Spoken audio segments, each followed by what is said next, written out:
Buenas noches, queridos hermanos y quienes me estén escuchando en algún lugar. Vamos a ver en esta oportunidad algo pero muy interesante. Para poder entrar en esta área vamos a ver lo que habíamos ya tenido en cuenta, creo que fue anteriormente, y partimos del versículo de capítulo 19 del libro de Juan. Vamos a tomar del versículo 25 hasta llegar al punto que yo quiero subrayar en esta noche. Pero antes, te quiero decir algo.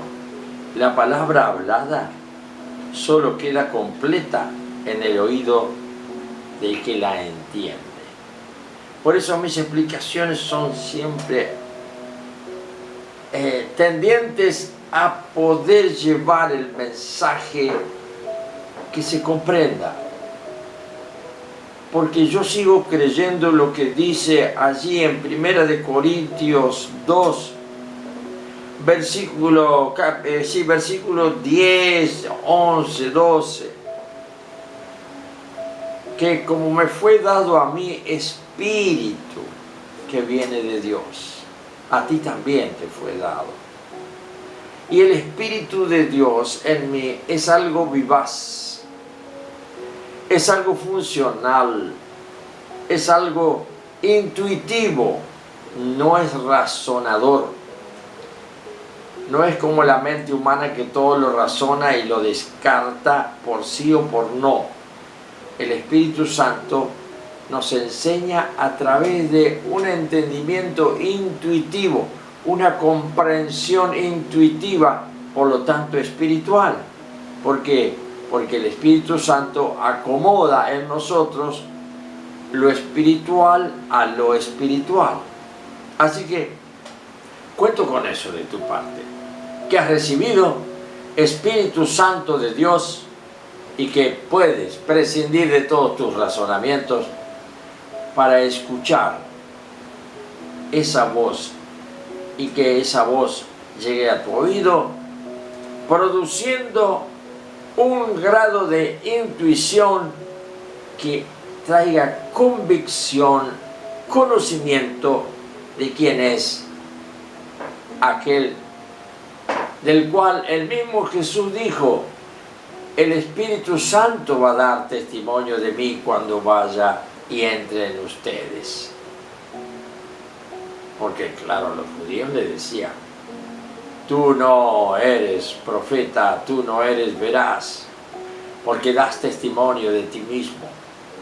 Jesús respondió: no, yo no doy testimonio de mí mismo, yo doy testimonio de mi Padre, a través del Espíritu Santo que ha entrado en mí, y que el Padre en el Jordán dijo: este es mi Hijo amado, en quien tengo complacencia.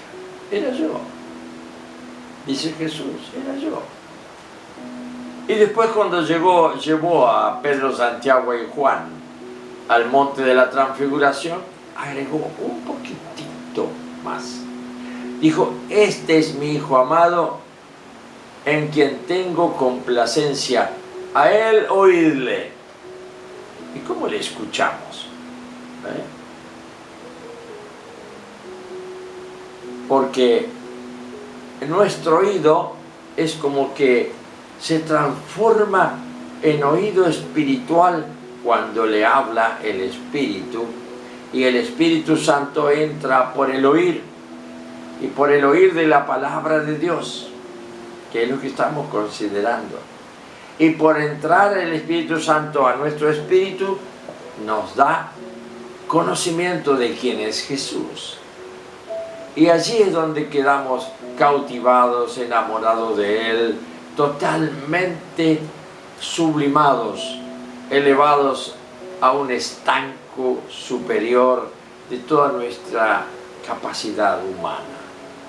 Interesante es esto, ¿no? Considerarlo, no solamente imaginarlo, considerarlo que así funciona. El Espíritu Santo es algo funcional. Yo hace muchos años, muchísimos años que llegué a esta conclusión. Si la palabra de Dios en la Escritura no funciona, ¿para qué la quiero? ¿Para erudición? ¿Para discutir sobre teologías bíblicas o no? ¿Para qué? No, la palabra bíblica es una palabra que funciona y ahí se verifica que es palabra de Dios porque me absorbe, me abre un sentido nuevo de las cosas de la vida, de todo lo que es la existencia de arriba y de abajo, y me abre la puerta de los cielos, porque con la palabra de Dios que he recibido, he creído en Jesús y he nacido a la vida de Jesús. Y porque estoy vivo con su vida, mi vida es de segunda categoría y solo me sirve para andar en este mundo y para darle lugar a la palabra de Dios que gobierna desde mi espíritu toda mi persona. ¿Estamos de acuerdo? ¿Cómo no vamos a estar de acuerdo? No es nada difícil, es algo tan sencillo. La palabra hablada sale de mi boca. Por lo tanto, si es palabra de Dios, yo la dejo probada en tu entendimiento. Y tu entendimiento es por intuición, no por razonamiento. Si empezás a razonar la palabra de Dios como algo coherente, casi diría racional, está todo perdido. Y te quedan los versículos que los podés llevar a tu memoria. Yo no tengo muy buena memoria, pero los versículos me vienen solos, porque no uso mi memoria. Están incorporados a mi forma de ver, de comprender, de hablar, de callar, y bajo su dirección es como me manejo en esta vida. Pero ¿sabes? Interesante que es poder considerar cada paso de la Escritura de acuerdo a lo que el Espíritu Santo nos revela. Veamos.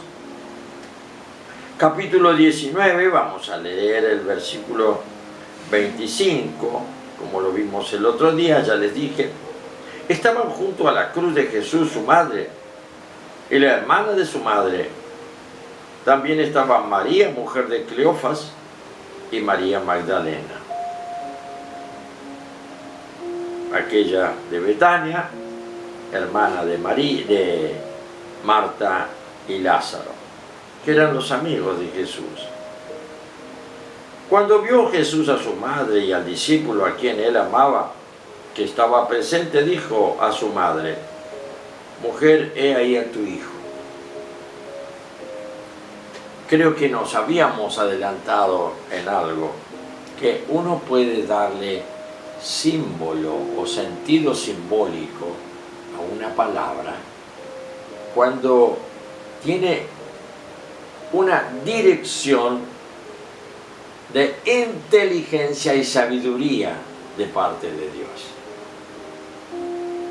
Por lo tanto, habíamos llegado en que, a mi modo de interpretar, María era madre de Jesús,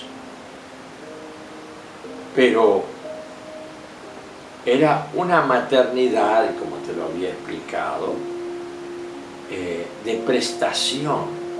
Yo creo que no puede haber mayor dignidad para una mujer que esta, que haya sido escogida desde antes de la fundación del mundo para semejante nivel de gloria, de haber sido realmente, y valga la redundancia, elegida para, prestadora de su vientre, para que pudiera nacer este ser único, divino, santo, perfecto. Era Dios. Ahora, valiéndose de la capacidad de esta doncella judía, que lo tenía incorporado por su naturaleza humana, el poder engendrar un ser humano, pero con un espermatozoide divino. ¿Cómo es esto? Ella lo preguntó y el ángel Gabriel le dijo, Él te cubrirá con, el Espíritu Santo te cubrirá con su sombra, no temas. Una cobertura especial. Y esta mujer sublime, porque yo la declaro realmente la mujer más importante de la creación. Y esta mujer llegó a ser la que pudo prestar el vientre al mismo Dios para que naciera un ser humano con la herencia divina. Y allí es como Jesús puede establecer después diciendo, yo no soy de aquí abajo, yo soy de arriba. En otro pasaje bíblico que habla de, en los días de su carne, Él tomó carne humana, tomó cuerpo humano. Y lo tomó a través de un proceso de gestación. ¡Qué maravilla es esto! Y qué claridad trae esta explicación para todo aquello turbulento de querer hacer creer fuera del espíritu de revelación, que es por intuición, hacer creer que tenemos que aplicar nuestra mente humana para llegar a entender que esta es la Madre de Dios. Por favor, no cometamos blasfemia. Ella es la madre de Jesús de Nazaret, de este hombre que nace de una mujer, como cualquier hombre, pero que no arrastra la herencia del viejo Adán, que traía la carga del pecado en su genética.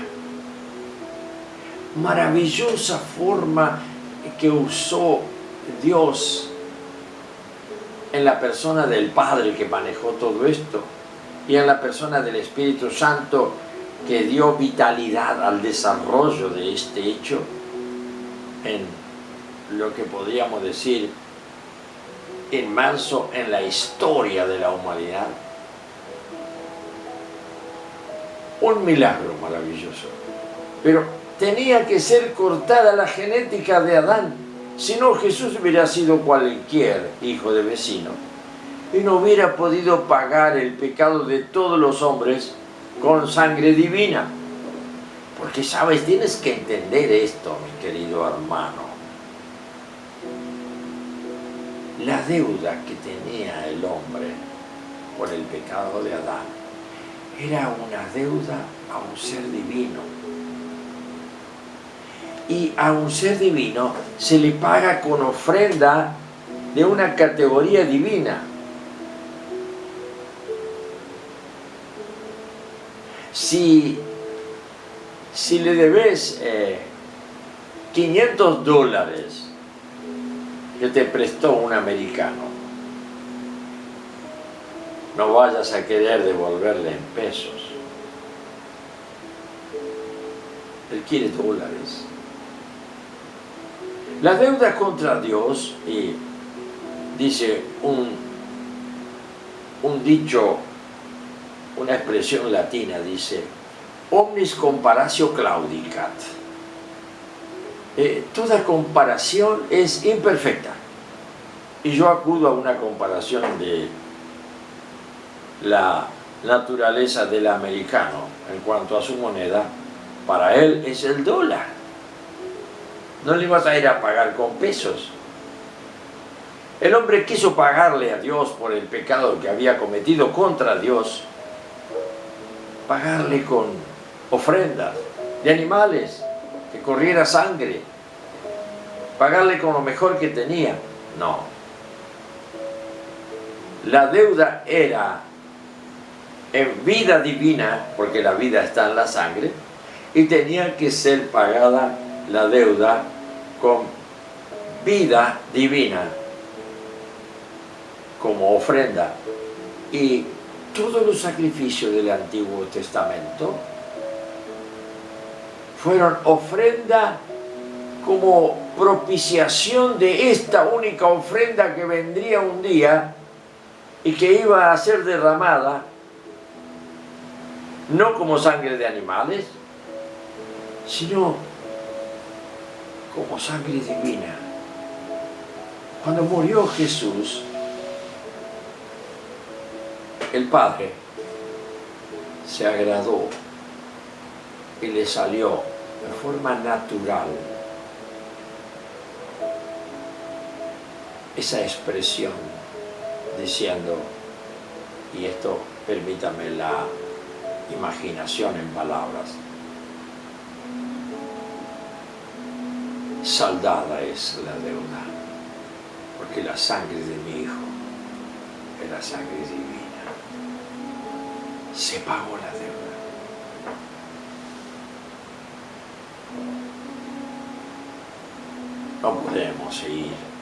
No podemos ir hoy al Fondo Monetario a pagarle en pesos, a pagarle en dólares, porque la deuda es en dólar. No le podíamos pagar a Dios con nuestras pobrezas y nuestras miserias. Había que pagarle a Dios con una moneda que fuera del reino. ¿Y sabes cuál es la moneda del reino? El reino de Dios es la sangre de Jesucristo. En esa sangre está la vida. Y la vida era la luz de los hombres, dice en el primer capítulo del libro de Juan. Creo que versículo 4 o 5 por ahí. Ahí estaba todo. Se pagó la deuda. Los argentinos estamos mal, porque no hay con qué pagar la deuda. Y nadie ofrece nada. Nosotros estamos en gran ventaja. El Padre ofreció a su Hijo, de su naturaleza divina, que se haga hombre, para que derramando la sangre de ese hombre, el diablo no pudiera llevarse más a nadie al infierno, porque los compró con su sangre. Y esa sangre era divina. Y si quieres buscar en Génesis, la vida está en la sangre. La vida de los animales está en la sangre. La vida de los seres humanos está en la sangre. Una hemorragia que no es parada, detenida, trae muerte. La vida se va. Y si quieres saber el grado de vida que tienes en este momento, mañana anda al hospital, hacete un análisis de sangre y te va a salir la deficiente vida que contiene tu cuerpo. Te va a dar un porcentaje de vida, tanto de esto, pero lo que correspondería tener no lo tienes. Por lo tanto, tu vida está sufriendo, está en riesgo, está en peligro. Y una enfermedad te liquida. Y esa vida se va. En cambio, esa vida que se va cuando la sangre deja de circular en nuestro cuerpo, cuando creemos en Jesús, Él nos da un regalo. No nos va a dar un frasco, un vaso de sangre. Nos repugnaría a nuestro sentido humano. Pero sí nos da el contenido de lo que está en esa sangre, y es la vida de Dios que estaba en Él. O sea que esto es un regalo de Dios, es por gracia, no tienes que pagar nada, solo cree en Jesús y puedes tomarte un vaso de agua viva que viene del corazón de Dios. Corazón significa el centro de Dios, y el centro, el amor de Dios, de su Hijo, llamado Jesús. Se humilló hasta lo sumo, dice en Filipenses. Se humilló hasta lo sumo y no tuvo en cuenta, mira lo que dice la Escritura, Jesús en ningún momento tuvo en cuenta el ser igual a Dios, que lo podía haber hecho, para con esto morir como cualquier hombre, y que cuando viniera el diablo a llevárselo al infierno, se encontrara con que la vida que había corrido en esa sangre no era sangre humana, si bien era sangre físicamente humana, pero como la vida está en la sangre, la vida del hombre está en la sangre, esta vida que ganó Satanás haciendo pecar a Adán y a toda su descendencia, de pronto esta vida, y quiso llevárselo al infierno, pero no pudo, porque ahí hubo alguien que dijo: estás vencido, diablo, porque la vida que yo tengo es vida que mi Padre me ha transmitido, es vida divina, y ahora sí me declaro igual a mi Padre en naturaleza, aunque deba obediencia a mi Padre en función, en cuanto a que Él cumple una función y yo la otra.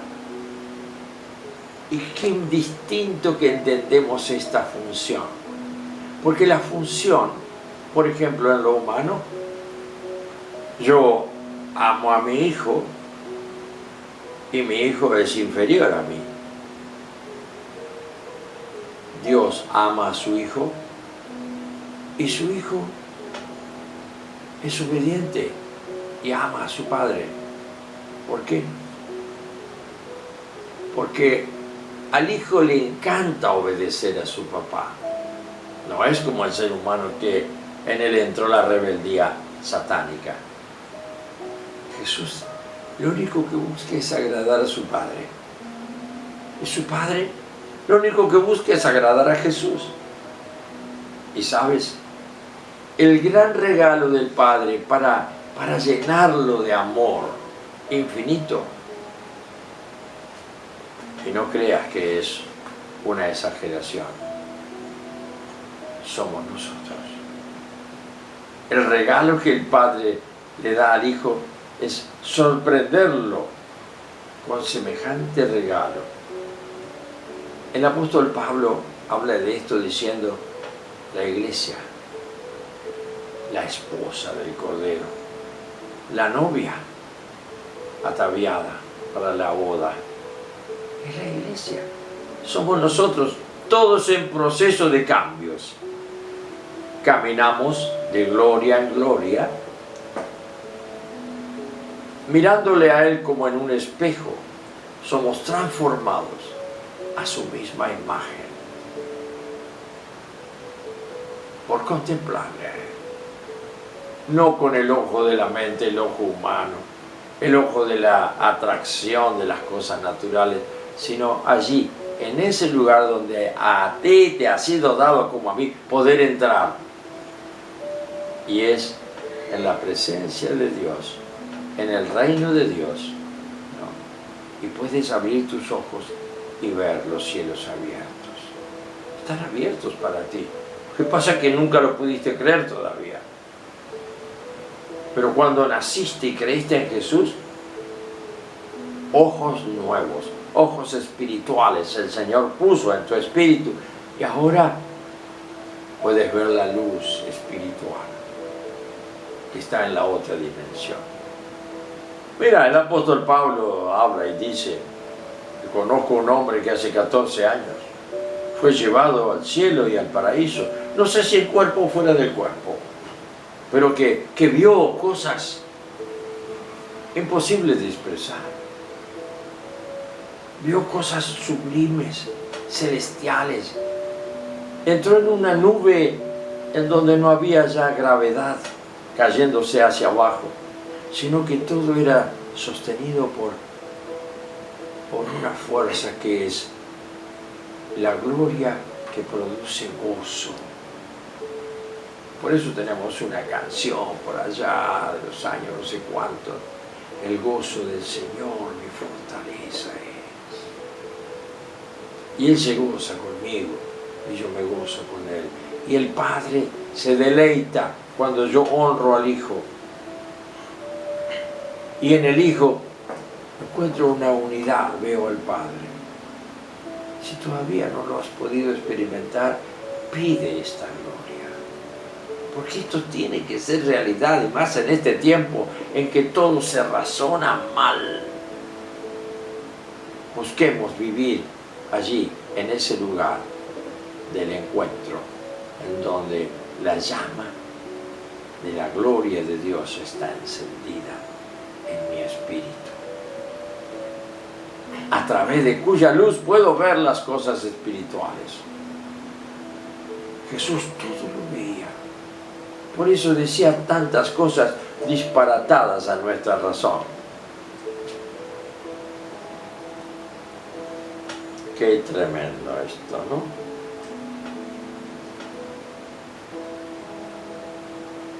Y así Jesús le dijo al discípulo, el que escribe este mismo libro, Juan: